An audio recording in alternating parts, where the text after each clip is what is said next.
This is victory for rule of law.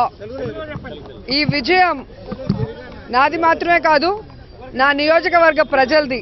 ఎందుకంటే నేను వాళ్ళకి రిప్రజెంట్ చేస్తూ అసెంబ్లీలో ఎమ్మెల్యేగా ఉన్నాను కాబట్టి నా హక్కుల గురించి ఆలోచించి ఈరోజు హైకోర్టు నా ప్రజలకు న్యాయం చేయాలంటే నేను అసెంబ్లీలో ఉండాలి కాబట్టి నేను అసెంబ్లీకి వెళ్ళే విధంగా ఈరోజు నాకు స్టే ఇచ్చి మరి అసెంబ్లీకి వెళ్ళే అవకాశాన్ని కల్పించినందుకు న్యాయస్థానానికి కృతజ్ఞతలు తెలియజేసుకుంటున్నాను.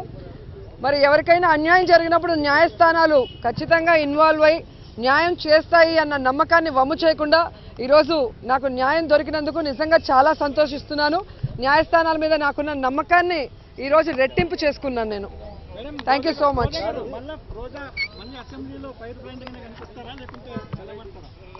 ఖచ్చితంగా ప్రజల సమస్యల మీద ఎప్పుడూ కూడా గట్టిగానే ప్రభుత్వాన్ని నిలదీస్తాను.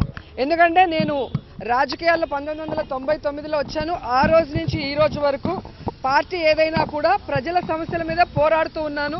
అది ఎంత దూరమైనా పోరాడతాను, ఎంత పెద్ద నాయకుడు ముఖ్యమంత్రి అయినా నేను పోరాడతానన్న మీ సంగతి మీకు తెలుసు కాబట్టి అదే విధంగా ఇష్యూస్ మీద నేను ఫైట్ చేస్తాను.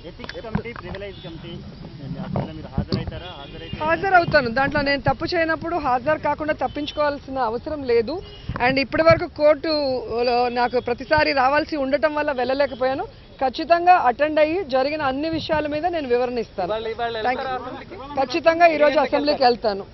కాపీ ఆర్డర్ రాగానే నేను బయలుదేరేస్తాను. మెయిల్ కూడా పెడతామని చెప్పారు సెక్రటరీ గారికి అసెంబ్లీకి. సో అంత లోపల ఆర్డర్ కాపీ నేను కలెక్ట్ చేసుకుని బయలుదేరేస్తాను. థ్యాంక్ యూ సో మచ్ అండి.